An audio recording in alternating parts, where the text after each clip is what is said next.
दर्शकों, जैसा कि हम सभी जानते हैं कि पृथ्वी लोक पर गंगा नदी को सबसे पवित्र माना जाता है। देवी गंगा को हिंदू धर्म में मुक्तिदायिनी भी माना जाता है। आज के इस एपिसोड में मैं हाजिर हूं देवी गंगा के पृथ्वी पर अवतरण की कथा लेकर, जिसका वर्णन वाल्मीकि रामायण में किया गया है। तो आइए मिलकर जानते हैं कि देवी गंगा कैसे और क्यों पृथ्वी लोक पर अवतरित हुई। नमस्कार दर्शकों, द डिवाइन टेल्स पर आपका एक बार फिर से स्वागत है। महर्षि वाल्मीकि रामायण के बाल कांड में वर्णित कथा के अनुसार पौराणिक काल में प्रभु श्री राम के नगर अयोध्यापुरी में सगर नाम के एक राजा हुआ करते थे।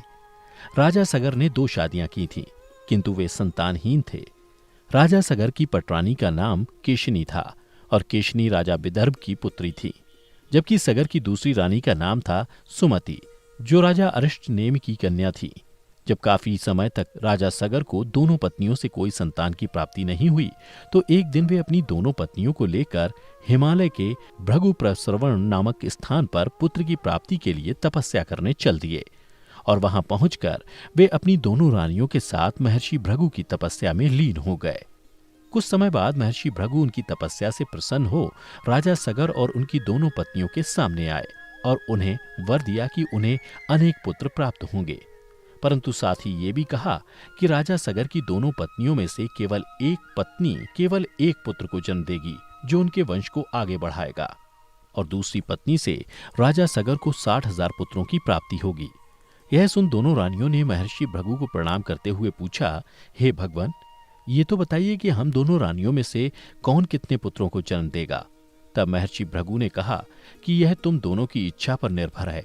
महर्षि की बातें सुनकर रानी केशिनी ने वंश को बढ़ाने वाले एक पुत्र की कामना की और रानी सुमति ने 60,000 पुत्रों को जन्म देने का फैसला किया। उसके बाद राजा सगर महर्षि भृगु को प्रणाम कर रानियों सहित अपनी राजधानी को लौट आए। उसके बाद समय आने पर रानी केशिनी ने महर्षि भृगु के वरदान के अनुरूप एक पुत्र को जन्म दिया, जिसका नाम असमंजस रखा गया। वहीं रानी सुमति के गर्भ से एक तुम्बा उत्पन्न हुआ, जिसे देख राजा सगर निराश हो गए, परंतु जब उस तुम्बा को फोड़ा गया तो उसमें से 60,000 छोटे छोटे बालक उत्पन्न हुए, जिसे घृत से भरे घड़े में पाला पोसा गया। समय के साथ जब वे सभी 60,000 राजकुमार युवा हुए तो राजा सगर का ज्येष्ठ पुत्र असमंजस दुराचारी हो गया। वह अयोध्यापुरी के छोटे छोटे बालकों को सरयू नदी में फेंक देते, जिसे देखकर उसे बड़ा ही आनंद आता। यह देख राजा सागर ने असमंजस का विवाह इस उम्मीद से करवा दिया कि शायद विवाह के पश्चात वह बुरा कर्म छोड़ दे, परंतु ऐसा नहीं हुआ। फिर अंत में राजा सागर ने अपने ज्येष्ठ पुत्र असमंजस को अपने राज्य से निर्वासित कर दिया। राज्य से निर्वासित होने के बाद असमंजस की पत्नी ने एक पुत्र को जन्म दिया, जिसका नाम अंशुमान रखा गया। बड़ा होने पर असमंजस का वह पुत्र सदाचारी और पराक्रमी हुआ। कुछ समय बाद राजा सगर के मन में अश्वमेध यज्ञ करने का विचार आया। उसके बाद राजा सगर ने हिमालय एवं विंध्याचल के बीच की हरितिमा युक्त नामक पवित्र स्थान पर एक विशाल एवं भव्य यज्ञ मंडप का निर्माण करवाया। फिर राजा सगर ब्राह्मणों के साथ बैठकर यज्ञ की अग्नि में आहुति डालने लगे और अश्वमेध यज्ञ के अश्व की रक्षा के लिए अंशुमान के नेतृत्व में अयोध्यापुरी की सेना निकल पड़ी।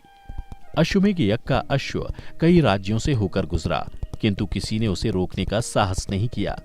सभी राज्यों ने बिना युद्ध के ही महाराज सगर की मित्रता स्वीकार कर ली। उधर जब देवराज इंद्र को यह पता चला कि पृथ्वी लोक पर राजा सगर द्वारा किया जा रहा अश्वमेध यज्ञ सफलतापूर्वक संपन्न होने वाला है, तो उन्हें अपने सिंहासन जाने का डर सताने लगा। फिर देवराज इंद्र ने एक राक्षस का रूप धारण कर अश्वमेध यज्ञ के अश्व को चुरा लिया और उसे ले जाकर कपिल मुनि के आश्रम में बांध दिया। इधर अंशुमान अपने सैनिकों के साथ उस अश्व को खोजने लगे, लेकिन काफी देर खोजने के बाद भी अश्व नहीं मिला। फिर अंशुमान ने यह बात जाकर राजा सगर को बताई। तब राजा सगर ने अपने 60,000 पुत्रों को आदेश दिया कि तीनों लोकों में अश्वमेध यज्ञ का वह अश्व जहां कहीं भी हो, उसे ढूंढ कर लाओ। पिता का आदेश पाते ही सगर के सभी 60,000 पुत्र अश्व को खोजने निकल पड़े। इसके लिए उन्होंने सबसे पहले पूरी पृथ्वी को खोदना शुरू किया, परंतु काफी समय तक खोदने के बाद भी उन्हें वह अश्व नहीं मिला। इस क्रम में पृथ्वी लोक पर निवास करने वाले हजारों प्राणी इन राजकुमार के हाथों मारे गए। उधर जब इन बातों का पता देवताओं को चला तो वे भी ब्रह्मा जी के पास पहुंचे और बोले, हे ब्रह्मदेव, राजा सगर के सभी पुत्रों ने पृथ्वी लोक पर आतंक मचा रखा है, इसे अब आप ही रोक सकते हैं। तब ब्रह्मा जी ने कहा, देवगण, ये राजकुमार क्रोध एवं मद में अंधे होकर ऐसा कर रहे हैं। इस समय पृथ्वी की रक्षा का दायित्व कपिल ऋषि पर है, इसलिए वे अवश्य कुछ न कुछ करेंगे। उधर पूरी पृथ्वी को खोदने के बाद भी जब अश्व और उसको चुराने वाला नहीं मिला तो सभी राजकुमार पाताल लोक जा पहुंचे। पाताल में अश्व को खोजते खोजते वे सभी वसुदेव कपिल मुनि के आश्रम में पहुंच गए, जहां उन्होंने देखा कि कपिल मुनि तपस्या में लीन है और उन्हीं के पास यज्ञ का वह अश्व बंधा हुआ है। यह देखकर वे सभी कपिल मुनि को ही अश्व चुराने वाला समझकर दुर्वचन कहने लगे और फिर उन्हें मारने के लिए आगे बढ़े, जिससे कपिल मुनि की समाधि भंग हो गई और उन्होंने क्रोध में आकर राजा सगर के सभी 60,000 पुत्रों को जलाकर भस्म कर दिया। इधर जब बहुत दिनों तक राजा सगर को अपने 60,000 पुत्रों की कोई सूचना नहीं मिली तो उन्होंने अपने पौत्र अंशुमान को उन्हें खोजने का आदेश दिया। फिर अंशुमान उन सभी को पृथ्वी पर ढूंढने लगे। काफी समय तक ढूंढने के बाद अंशुमान को एक दिन एक मार्ग पाताल की ओर जाता हुआ दिखाई दिया। फिर वे उसी मार्ग से होते हुए पाताल लोक में उसी स्थान पर पहुंच गए जहां कपिल मुनि ने राजा सगर के 60,000 पुत्रों को जलाकर भस्म कर दिया था। वहां पहुंचकर अंशुमन ने देखा कि वहां उनके चाचाओं के जले हुए राख के ढेर हैं और सामने है यज्ञ का वह अश्व जो बंधा हुआ है। अपने चाचाओं को भस्म हुआ देखकर अंशुमन अत्यंत दुखी हो गए और वहीं भूमि पर बैठ गए। कुछ क्षण पश्चात उनके मन में यह विचार आया कि भस्म हुए राजकुमारों की मुक्ति के लिए उन्हें जल अर्पण करें, लेकिन उन्हें आसपास कोई भी जलाशय नहीं दिखा। तभी अंशुमान की नजर पक्षीराज गरुड़ पर पड़ी। फिर अंशुमान ने उन्हें प्रणाम करते हुए पूछा, हे पक्षीराज, मैं अपने चाचाओं का तर्पण करना चाहता हूँ। समीप में अगर कोई सरोवर हो तो कृपा कर उसका पता बताएं, और यदि आपको इनकी मृत्यु के बारे में कुछ भी पता हो तो वो भी बताएं। तब गरुड़ जी ने अंशुमान को बताया कि कैसे देवराज इंद्र ने उस अश्व को चुराया और कपिल मुनि के पास छोड़ दिया, और जब उसके चाचा उस अश्व को ढूंढते हुए यहाँ पहुंचे तो कपिल मुनि के साथ दुर्व्यवहार करने के कारण उन सभी को उन्होंने जलाकर भस्म कर दिया। तत्पश्चात गरुड़ जी ने अंशुमान से कहा कि ये सब अलौकिक शक्ति वाले दिव्य पुरुष के द्वारा भस्म किए गए हैं। गंगा के जल से ही तर्पण करने पर इन सब का उद्धार संभव है, इसलिए अब तुम अश्व लेकर वापस चले जाओ ताकि तुम्हारे पितामह यज्ञ पूर्ण कर सकें। गरुड़ जी के मुख से सारी बातें सुनने के बाद अंशुमान उनसे विदा लेकर वहां से चल दिए। अयोध्या पहुंचकर अंशुमान ने सारी बातें राजा सगर को बताईं, जिसे सुनकर वे दुखी हो गए और फिर उसी दुखी मन से उन्होंने यज्ञ पूरा किया। उसके बाद अपने पुत्रों की मुक्ति के लिए वो देवी गंगा को पृथ्वी पर लाने के उद्देश्य से तपस्या करने वन में चले गए। कुछ वर्ष पश्चात तपस्या में लीन राजा सगर स्वर्ग सिधार गए। राजा सगर के देहांत के पश्चात अंशुमान ने भी गंगा को लाने के लिए तपस्या की, लेकिन वो भी सफल नहीं हो सके और स्वर्ग सिधार गए। अंशुमान के परम प्रतापी पुत्र दिलीप हुए। अंशुमान के स्वर्ग सिधार जाने के बाद उनके पुत्र दिलीप अयोध्या के राजा बने। उसके बाद जब राजा दिलीप का पुत्र भागीरथ बड़ा हुआ तो वो भी उसे राज्य का भार सौंपकर गंगा को पृथ्वी पर लाने के लिए तपस्या करने चले गए, पर उन्हें भी सफलता नहीं मिली। भगीरथ बड़े ही धर्मनिष्ठ राजा थे, किंतु उनकी कोई संतान नहीं हुई। इस पर वे अपने राज्य का भार मंत्रियों को सौंपकर स्वयं गंगावतरण के लिए गोकर्ण नामक तीर्थ पर जाकर कठोर तपस्या करने लगे। भागीरथ के कई सालों की कठोर तपस्या के बाद ब्रह्मा जी प्रसन्न हुए और उनके सामने प्रकट होकर वर मांगने के लिए कहा।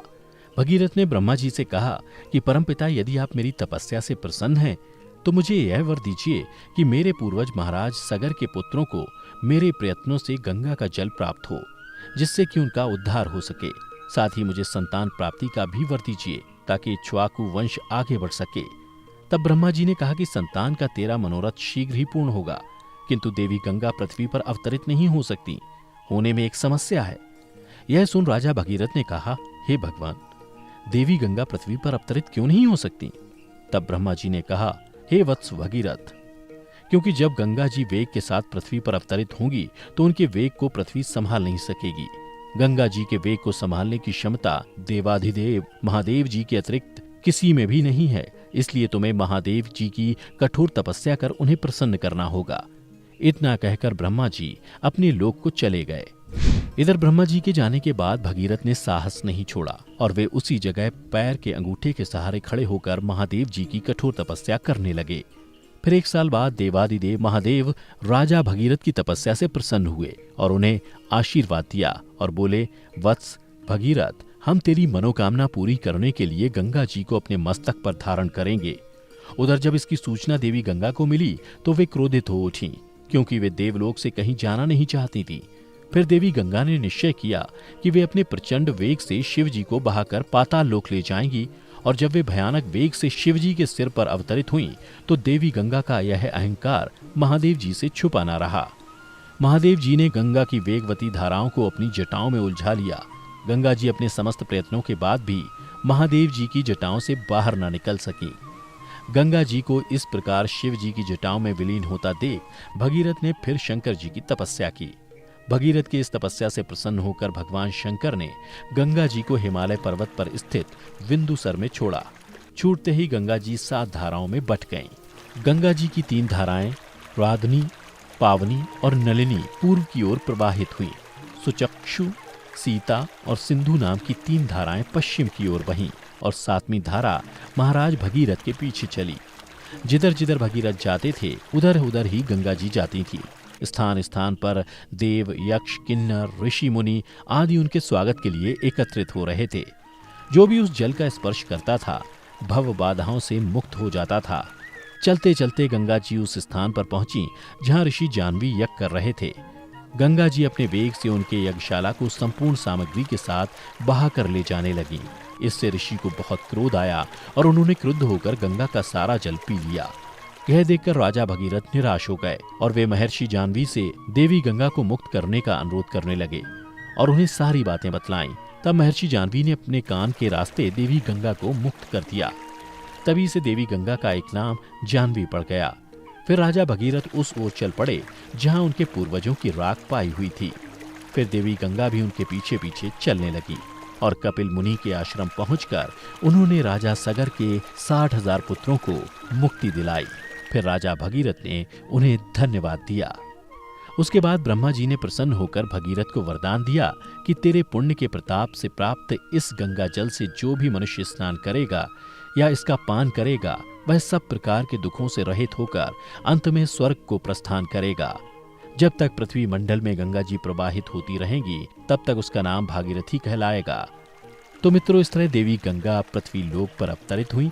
अगर आपको देवी गंगा की ये कथा पसंद आई हो तो इसे ज़्यादा से ज़्यादा लाइक और शेयर करें।